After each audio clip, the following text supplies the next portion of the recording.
The first time I came to this park was in 2003.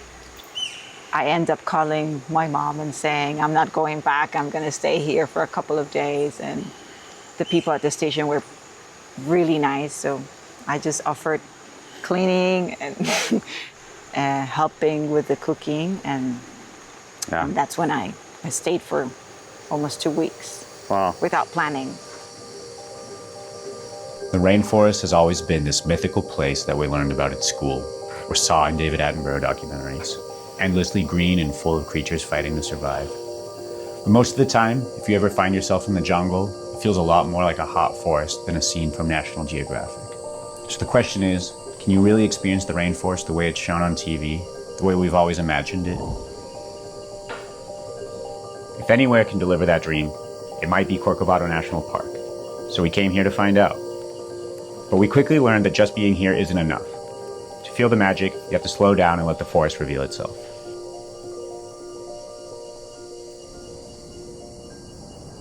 Corcovado National Park doesn't have any roads connecting it to civilization, so you can either hike in or take a boat. We decided to take the boat, and that was our first mistake of the trip, even though it ended up being a lot of fun.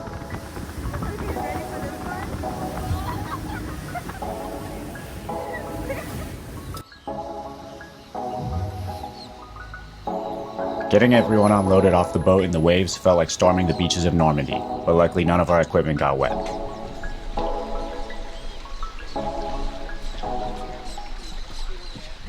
This is Iffy, the founder of Osa Wild and our guide for the next few days. How did Osa Wild get started? What was the beginning like? It was very funny because Osa Wild was never really intentioned to be made. And I just started hiking with friends and then providing the guiding service to tour operators. And I just found out that hiking and coming to the park and showing people nature was an amazing job, a completely amazing thing to do. People started recommending, there's this girl, she does this, she goes to the forest, and so that's how I started. We dropped our bags off, and before we knew it, she had us marching through the rainforest. It didn't take long before we realized something. Every plant and every animal in the forest has a story, and Iffy knows all the stories. Whether it's a keystone species or just the best plant to use for toilet paper, there isn't a single thing in this forest that she isn't familiar with. A woman in the forest and they cut. But is it edible? No. No. It's not really edible. Okay. Our first real stop in the forest was a patch of old-growth trees that have survived since before the park was created. These guys don't need any explaining. Just look at the size of this tree.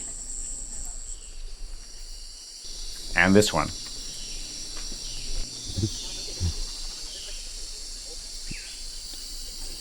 Early on, we learned that Iffy is not afraid of bugs, not even huge ones like this. By the end of our trip, we were convinced that she's not afraid of anything, but we'll get to that later. So what makes Corcovado so special? A few things. This is what Iffy had to say. Yeah, well, basically, the tropical, very humid rainforests have been disappearing in almost all of Central America. So this is the last remaining tropical, very humid forest in the Pacific coast. That's the only one left in Central America. Corcovado National Park is home to over 2.5% of the world's plant and animal species, all packed into an area smaller than the City of London. But that doesn't mean this place feels like a zoo. The rainforest is incredibly dense. It's dark, and although you can hear a lot of animals, I was pretty worried we wouldn't be able to see them, let alone film them. Even this 8-foot-long snake was hard to find.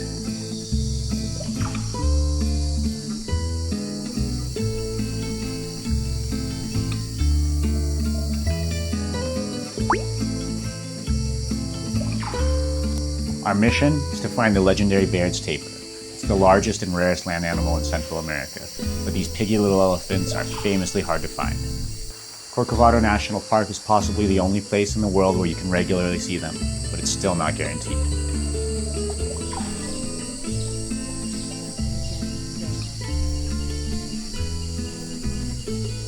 What's going on?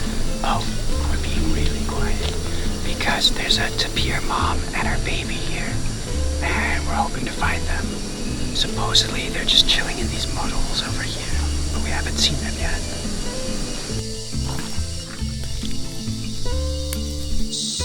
We're following Tapir's track. There's a big one and a baby small one right next to it. Despite the tip-off from a park ranger, we weren't able to find the tapir. And after a while, there was nothing left to do but move on to a different patch of forest and see what happened. One animal that's easy to spot here, the coati. They move around in large bands foraging on the forest floor. They're so common in this park that Iffy barely cared to point them out to us. Still, they're easily the most playful animal in the forest and a joy to watch.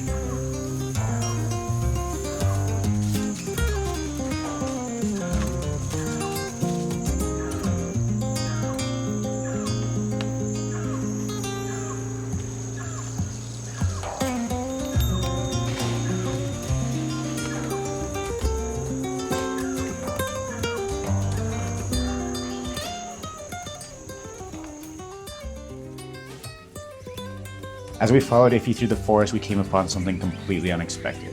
Mostly intact ruins of an airplane. The forest here is incredibly dense, and it didn't make any sense how it could have got here without first being ripped apart. I was telling you that the park was created in 1975, but before that, in the 1930s and 40s, people used to live here.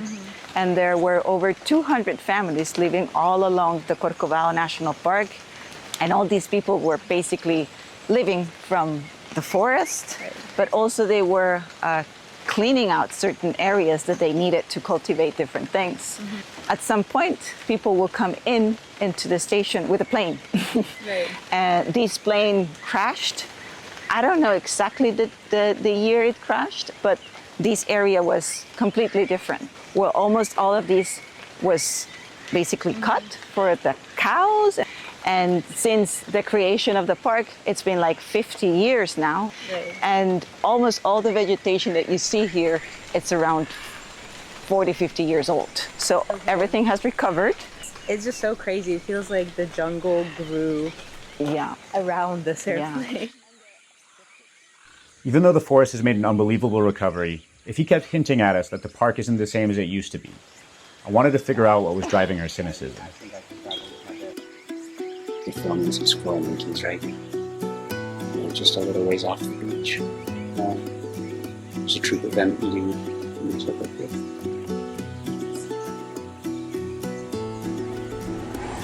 These are the rarest monkey in Costa Rica and also one of the hardest to film because of how mobile they are in the canopy.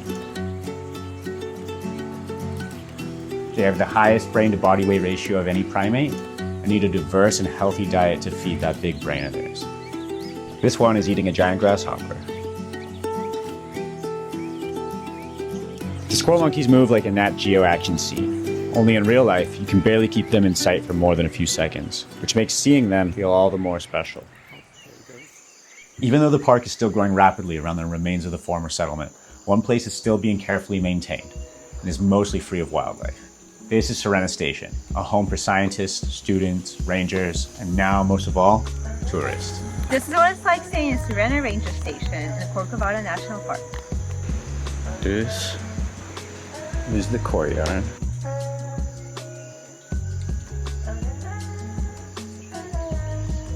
We're here in the low season, in the rainy season, so there's not too many people. Over here, we have the cots. This is where everyone sleeps. There's a lot of bunk beds here. You can see they're stacked too high, and each one of them has a mosquito net around it. It's pretty hard to sleep here, if I'm being honest. A lot of snorers, and it's just ungodly hot and humid.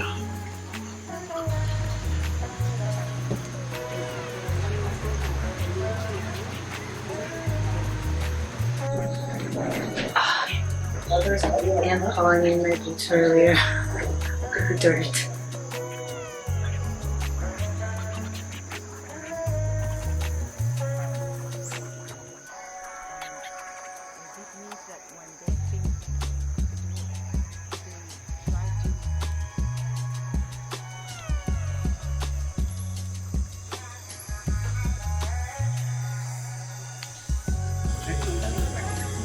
What you got there for dinner? Rice and salad and either chicken or pork. The portions here at Sirena Biological Station are pretty generous, is what I would say. Look at all that food.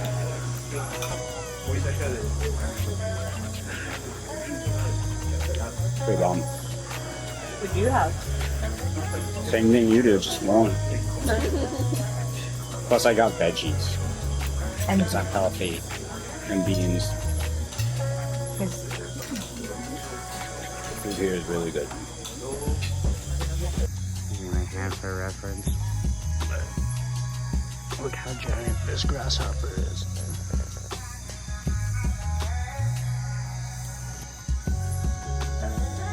There's not a lot to do out here once the sun goes down, so Stas kept us entertained with her best Coati impression. In hindsight, we should have gone to bed early, because the next day was a big one.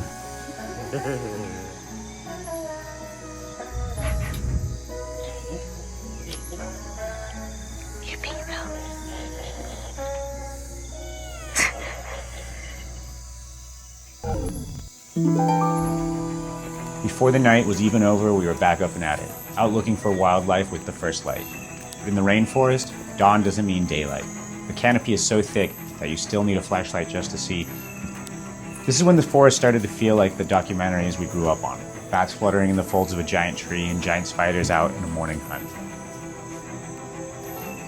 This wandering spider is highly venomous. If you don't die from the bite, it'll leave you with a painfully long-lasting priapism. We left the lodge after breakfast to go look for tapirs near the beach. One of the things that makes Corcovado so special is its location, right next to the Pacific Ocean. This lagoon connects the sea to a series of inland lakes hidden within the park and barred from tourists. We came here because it's a great place to spot wildlife, and if you're lucky, bull sharks. What you looking for? Right now, we're watching the tide rise and looking for bull sharks. No luck yet.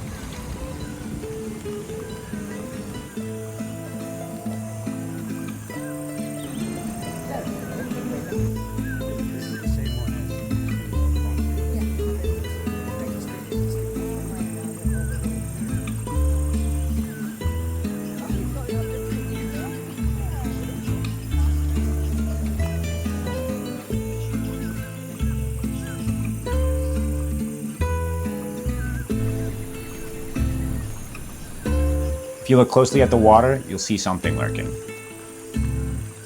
Those splashes on the sand, those are bait fish, desperate to escape the larger bonefish driving them ashore. And this heron is trying to cash in on the chaos, snatching stranded bait fish from the beach.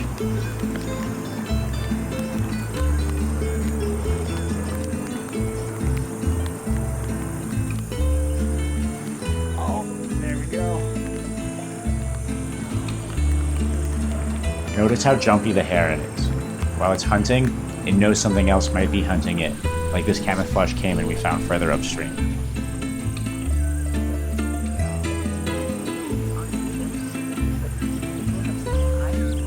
After 2 hours in the drizzle, the lagoon kept its secrets. We didn't find a tapir or any bull sharks, but we still saw the rainforest community in action. It wasn't the rainforest you see in nature documentaries, but it was still incredible. After lunch, we sat down with Ify to help us better understand her experience and the challenges facing the park. The first time I came to this park was in 2003. I was coming for 3 days, 2 nights, but I stayed late for 2 weeks. Yeah, that's when I met some of the people doing research here. They were using radio telemetry at that time because that's what they had. Yeah. And the colors that they will put to the different tapirs and trying to understand their home range. Were they walking around the forest with the big antenna? Exactly, yeah. That's what we did. And I helped them for like 1 week doing it. It was really Okay. fun. And that was the first time? That so was you just the jumped first right into it? Right there, because... Was it mostly researchers at the research station? Researchers were definitely here, but also tourists. But yeah, at that time it was just starting, the tourism industry, and you had to hike, right? you had to hike. Okay. So there was no way to be here without spending at least a couple days. Oh yeah, yeah. You stayed for a couple of days, and that was the magic thing of waking up in the rainforest and going around the trails and coming to the river. I think the day trips are just like a checklist, just Sure. do it and go back. You saw the sloth, you saw the tapir. I did Time to it. leave. I went to Corcovado. Great. Yeah. Sounds like the process of tourism in Corcovado is speeding up. It's getting faster and with a higher cash flow. Yeah. Corcovado was meant to be an exploration journey, an adventure, a moment of connection with nature. It's, that moment of just finding yourself uncomfortable sometimes, but then feeling so happy when you arrive to Sirena station after 10 hours of hiking. Not everybody can do 10 hours of hiking, that's true. But that's the feeling I feel have been lost. We're no longer this exploration park, and every time it's just making it easier for the tourists. But at the same time, they're just losing the magic, and we're not showing it off. Is it still possible to come here and experience the magic that you talk about so much from your early days here? And if so, how do you do it? How can you come here as a tourist and experience the magic and feel like you're a part of a positive economic development in the area without degrading the environment or maybe the soul of the forest? Very important. If I had to say, hey, this is a way to explore Corcovado and get the soul of not only Corcovado, but the humans that have protected this park and that have become like from a hunter to a conservationist and stuff like that, I will say to spend one night in community-based tourism projects and then hike to Corcovado, explore the area, and then if you're too tired, you can take a boat. If you're not, then you can hike out. But definitely trying to do that adventure that people used to make. And definitely do it during the green season, which means from May to October. Yeah.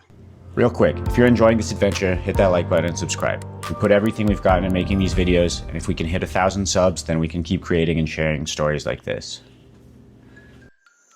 On our way back towards the ranger station, we stumbled upon these army ants, literally.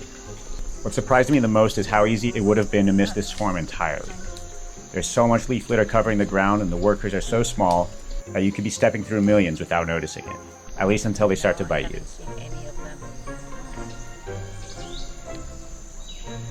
The ants are nothing like they're portrayed in television, but that doesn't mean they aren't incredible to watch. If anything, it just felt like more proof that you need to go slow if you want to see what's really happening here.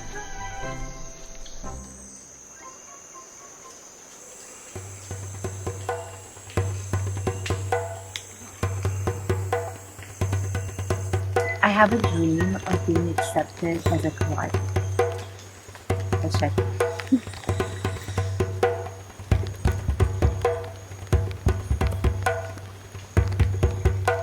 The animal is a little bit worried about that woman. Look. Did you? Oh, yeah.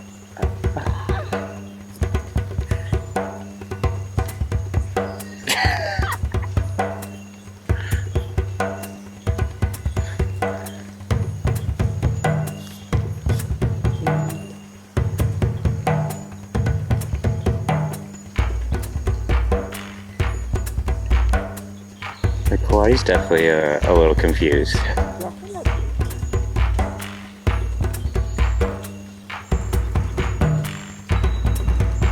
Don't get close. Oh. Hey.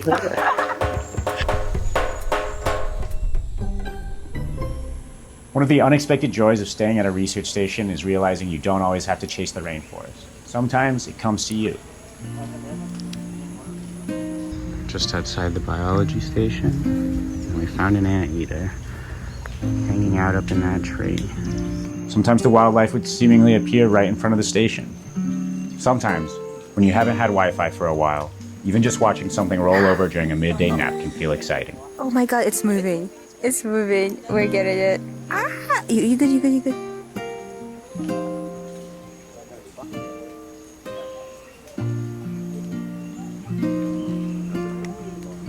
Yes.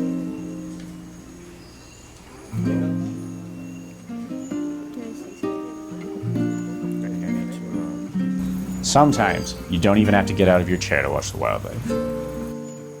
Despite all this, the tapir never once made an appearance, and I was starting to think we wouldn't be able to find one before we left.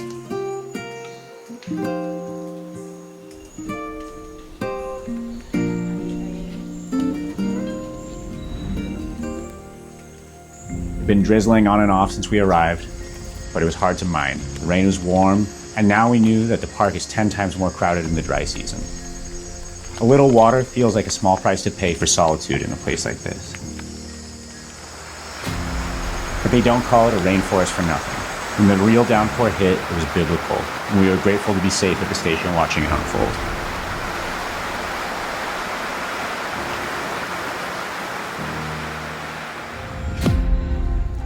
Walking through the mud the next day was a nightmare, but we were hot on the tracks of the tapir, which were easy to spot in the deep mud that had replaced all the trails. The tracks led right to the first place we had looked, where the ranger told us they were on our first day.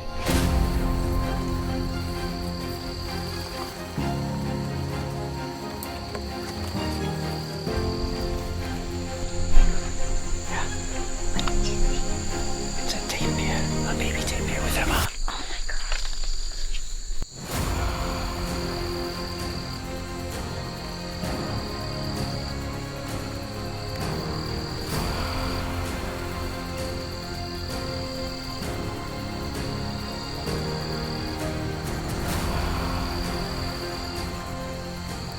This was the moment of truth. It's hard to describe how we all felt, seeing what might be the newest member of this mysterious and endangered species, but Stas probably had the most appropriate reaction. Stas, what do we get? Looking at a baby tapir. So cute and tiny.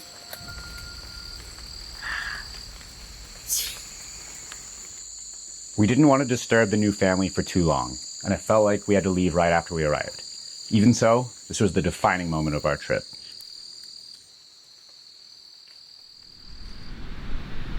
We decided to celebrate the success of our mission with one last trip to the beach before our boat arrived. And that's when it happened. All we could see was a huge butt poking out of the bushes. Then this little guy appeared. At first they were both shy, weaving their way in and out of the bushes and eating leaves on the edge of the beach. After a few minutes of patiently waiting and keeping a respectful distance, I was worried we wouldn't be able to get a clean shot of it. It's coming here. Iffy. Then this happened.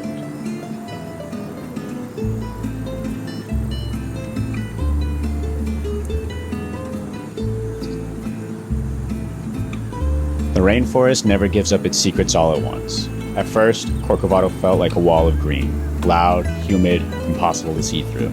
Not exactly the nature documentary we grew up watching. But the longer we stayed, the more the forest revealed itself. Turns out, the dream of experiencing the rainforest the way we've always imagined, the way we saw it on TV, is real. But you won't get it by rushing in and checking it off a list. That's what Corcovado left us with. Not just incredible wildlife, but a reminder that magic still exists in the world, if you're willing to wait for it. And if you want to see where we go searching for magic next, subscribe. We'd love to take you with us. We nailed it. Yeah, perfect. That is so good. We nailed it. That big butt, you know, it's always there.